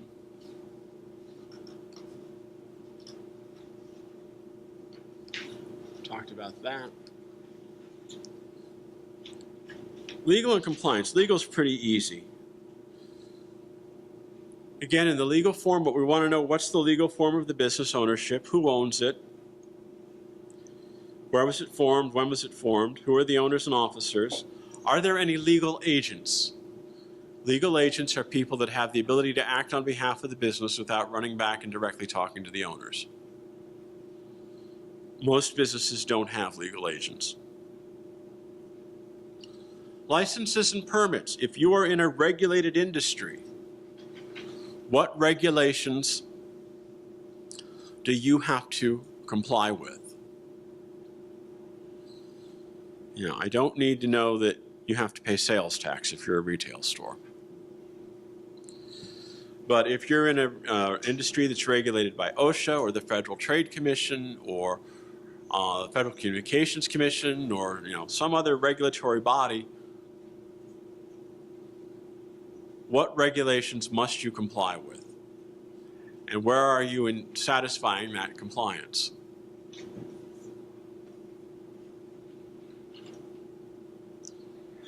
Are you involved in any litigation? Are you or any of your owners being sued or in the process of resolving a lawsuit? Usually that doesn't apply, but if it's there, it needs to come out. And it's better for you to bring it out than for the bank or the investor to find out during due diligence that you've been hiding that from them. So legal's not a huge section. Financial, are you going to keep your books on cash or accrual basis? Do you know what I mean by that? U.S. bookkeeping, there are two styles of bookkeeping, and they differ by how we book revenue and expenses. When we keep our books on a cash basis, we recognize income when we get paid. When the customer hands me check, credit card, or cash, that's when it's income. So if that's how I book income, then I book expenses when I pay my vendor, when I pay cash to the employees, when I pay cash to the vendor. That's when it's an expense. There are no accounts receivable, no accounts payable on the books. The bookkeeping is simpler this way.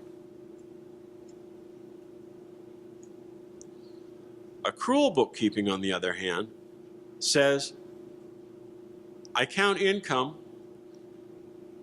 when I've got a firm sale. So a purchase order might mean that I have to accrue the income.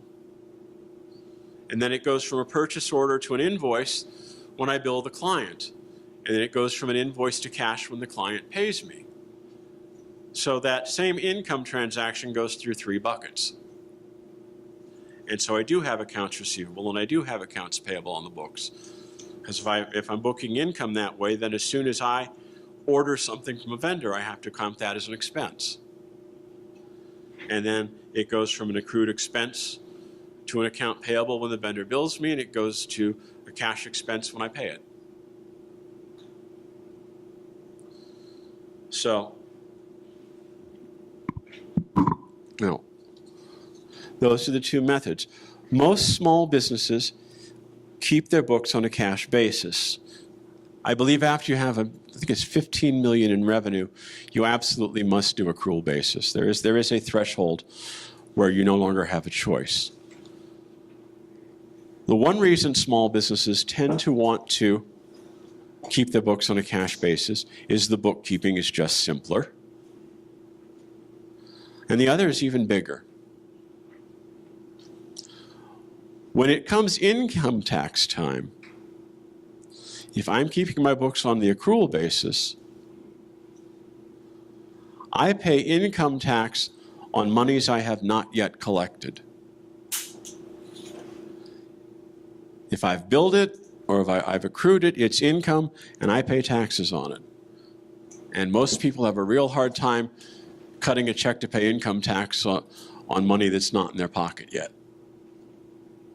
Whereas at the cash basis, it's only income if I've been paid. And so I'm only paying taxes on what I've been paid.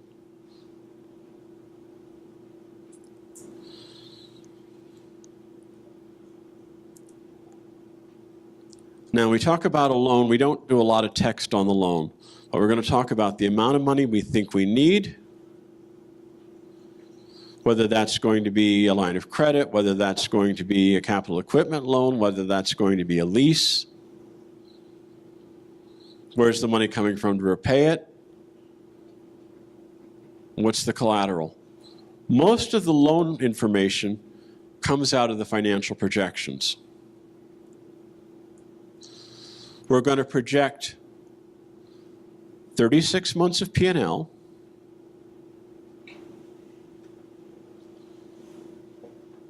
36 months of cash flow, and 4 balance sheets. One at the very start, and then 1, 2, and 3 years out. And we're going to use the cash flow to help us understand how much money we need. One of those 36 months of cash flow is going to show me my worst ending cash position at the end of the month, right? And what I'm going to look at is what's it going to take to make my worst ending cash position acceptable.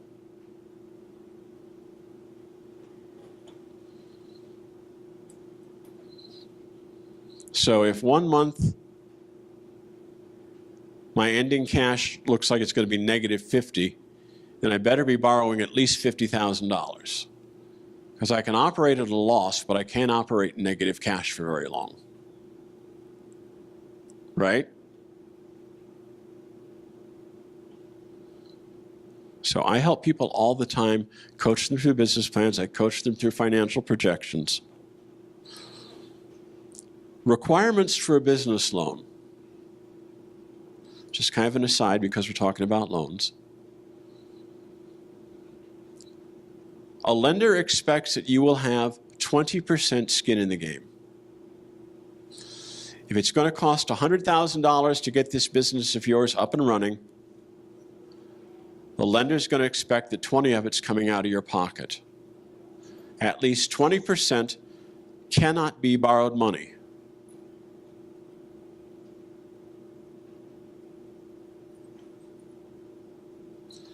And the lender will check to make sure that the money you're bringing forward is not borrowed from someplace else. If you have a rich aunt or a rich friend who is going to lend you some money or give you some money to get you started, you probably want that money in the checking account 90 days before you go to apply for a loan. If it's too new, the bank may ask you to go back to that friend or relative and make them prove that they didn't borrow the money, which could be a pretty embarrassing conversation to go to your rich aunt and say, I believe you, but show me with proof that I can bring to the bank that you didn't borrow that money. Show me all of your financial paperwork. That's not an easy conversation. So get it deposited at least 90 days before you're going to go for a loan. Collateral is king. There is no such thing as a small business loan without a personal guarantee. If the business fails, the bank is going to expect that you're on the hook to pay the loan off. Even with established small businesses, almost until they're publicly traded, there's a personal guarantee of the owners. And again, anybody that owns 20% or more of that business, their personal credit history is a part of the loan application process. The floor for credit scores right now is about 680. Banks are going to look at your personal financial situation and your business financial situation and make sure that they both work at the same time, that you're not robbing your personal life too much to make the business work, or not robbing your business life too much to make the personal work.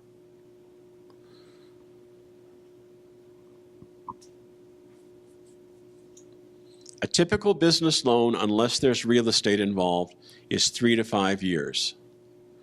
It's not your choice how long the loan will be.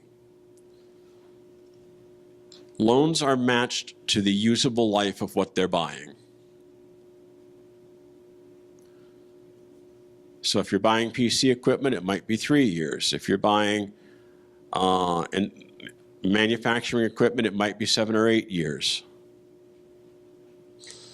But we look at, what is the standard life of the item that you're paying for. And that's going to determine the loan.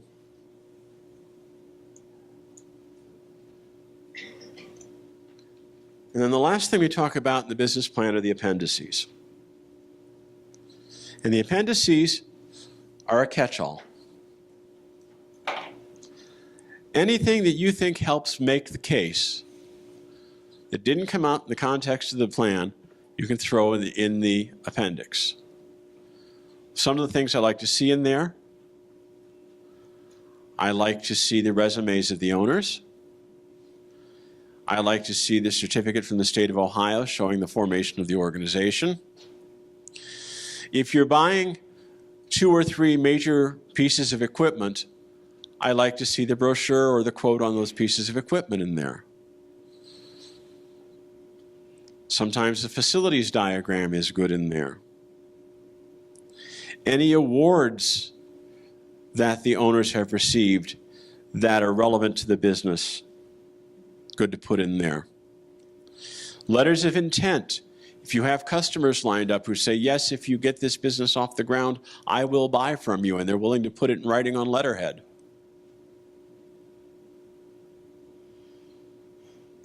If you're buying a physical space or leasing a physical space, pictures of the space. Literally anything that will help you make the case. If this is a very high-tech product, you may want to accompany the business plan with a white paper on the technology. I don't want to see an engineering paper in the business plan. And if you do all those things, you'll have a pretty decent business plan. Yes? After what? Awards. So if you've got any, it's kind of a catch-all. So it's, that list kind of varies from time to time. But whatever helps you make the case and shows that this is a good idea. Brochures on key pieces of equipment, resumes, facilities diagrams, letters of intent, all those kinds of things. Oh, the certificate from the state of Ohio or whatever. Okay. Other questions? Yes, sir. Would you go through the same rigor if you were going to, say, buy real estate for your businesses, buying homes, possibly shopping center? You're still going to the bank, yes? If you're going to the bank to raise the money, I think you need to. And that's a trickier loan to get because that's more real estate speculation than it is business loan in the bank size. But yeah, they still want to see and especially what they're going to want to see is the financial projections, how the money works, to make sure that, there's enough money there that you're going to be able to pay for the property. They're going to get their money. You're going to get your money. And what happens if, it doesn't rent right away? Are we running it so close that it all falls apart if it doesn't get rented in 2 months? Other questions? Other answers I can question for you? No? Yes, sir. I have a question. You mentioned about not hiring friends, which I understand. What about, so many family businesses, what about hiring friends? Worse or better than friends? It depends. I will tell you, it takes a special kind of marriage for husband and wife to live together and work together. I've seen people do it successfully. I've seen others kill each other. One of the key rules for hiring family is there's got to be family time and family space and business time and business space. They can't bleed into each other. My background is in franchising, and I had a franchise owner. We franchised headhunters. A franchise owner that operated out of his home, and his wife was part of that franchise. She worked in the franchise alongside of him. And they had a rule that really worked. They had a 3-car garage, and they took the furthest garage bay and walled it off and turned it into a beautiful office.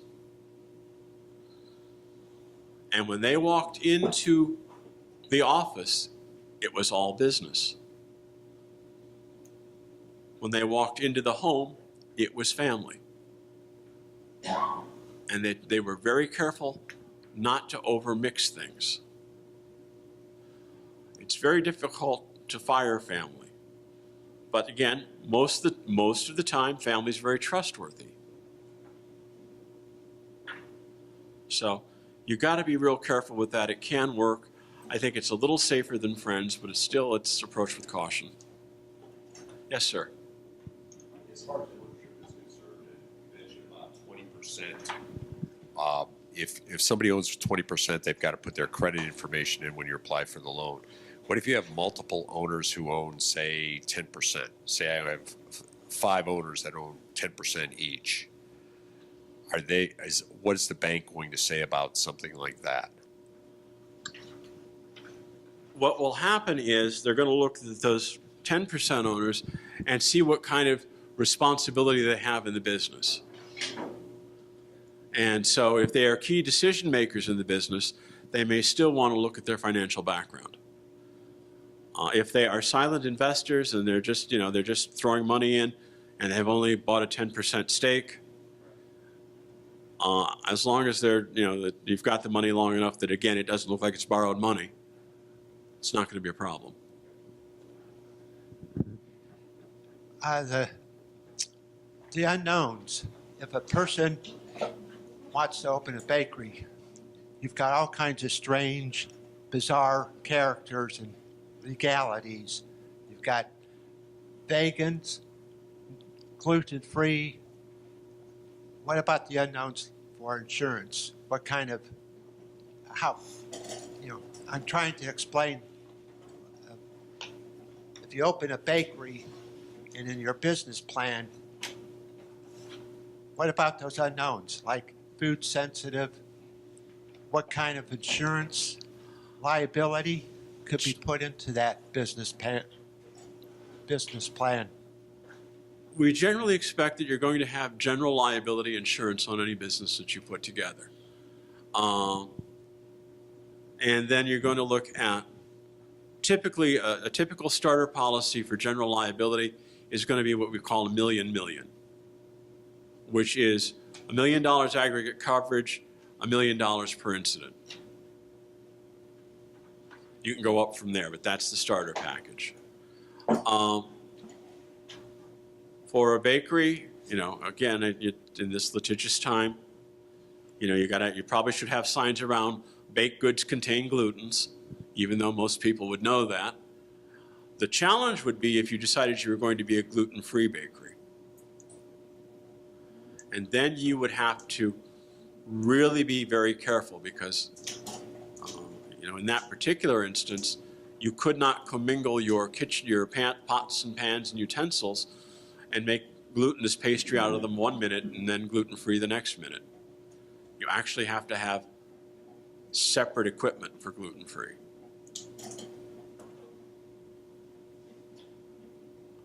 But, and one of the things I recommend, in the greater Akron area, we have the Seed Legal Clinic.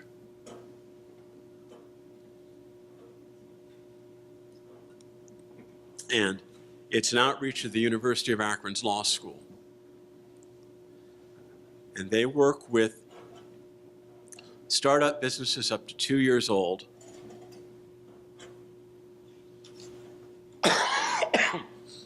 These are second and third year law students that are doing the work. And it's overseen by a professor. Now, obviously, since these kids are students and they're not at bar, they can't go and fight in the courtroom for you or file a courtroom motion. But in terms of, giving you appropriate signage for compliance or helping you so that, the person that walks into your bakery understands that there's glutens in your products and you're covered in that way, or any other regulatory issues or sales agreements or lease reviews or partnership agreements or operating agreements. They can do all that. You tell them you went and you listened to me drone for an hour or two, they'll give you an hour for free. What was your organization called again? Seed Legal Clinic, Smaller Enterprise Economic Development Legal Clinic. It's at the University of Akron Law School. If you want a package of 8 hours of time from the legal clinic, that's $300. And by contrast, an average commercial lawyer bills about $300 an hour, maybe a little more. So it's a pretty good deal. If you want to reach out to them, the best way to do that is to email them. And the director of the program, the professor that runs it, is Gary Spring, and his email is gspring@uakron.edu.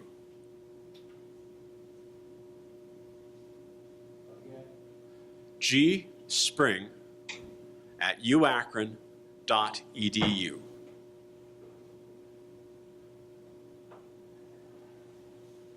And the professors review all the legal work before it's handed back to the clients. And professors that look at it, you wouldn't touch for $300 an hour. Other questions? Yes? When you're looking at an industry to see how it's doing, if it's growing or diminishing, as you try to determine if you should jump into that industry, where would you find that type of information? Well, there she I goes. was Joe. gonna say, is that your research database that come up in that class? Yeah, there are a couple that if you have an Akron Summit card, you can access remotely, but to access from our website, you have to come here, and that's First Research is a really good one for very general industry information. And Akron Summit, I am envious, they also have It Is World, which I do not have. But that you also have to be at their library to access. That First Research is part of our class, so if you want to sign up for the class. Yeah, they're database like that. Now that's at the 4-digit SIC number. It's not very micro, it's more macro. Would you say? And so like if I'm not interested. Like say book industry. Yeah, or like I said, yoga lounges. Yes. You know, if I thought, well, geez, it's more spinning. Yeah, You know. and that, well, that'd be a little too specific. Okay. Maybe exercise class or something. Something that has an SIC assigned to it by the U.S. government. So it has to be pretty broad. What if it's like, they're cooking schools, but they're not like accredited cooking? It's more just for fun, like a Hudson on the top, or, you know what I mean? Would that kind of market data be in those? I don't know. We would look. Okay. We would have to look. And I do set up one-on-ones. Other questions? You offer assistance with nonprofits to collaborate with profit enterprise to partnership. In what way? Or to establish like a nonprofit organization that would collaborate with a for-profit. My charter keeps me from being involved in the not-for-profit world. I strictly work with for-profit businesses. I know some nonprofits, you know, I've got some clients that get their labor from Hattie Larlam or Blick, and so that way I can, you know, sometimes we can do some collaboration, but I do not get involved in setting up nonprofits or how nonprofits and for-profits interact with each other.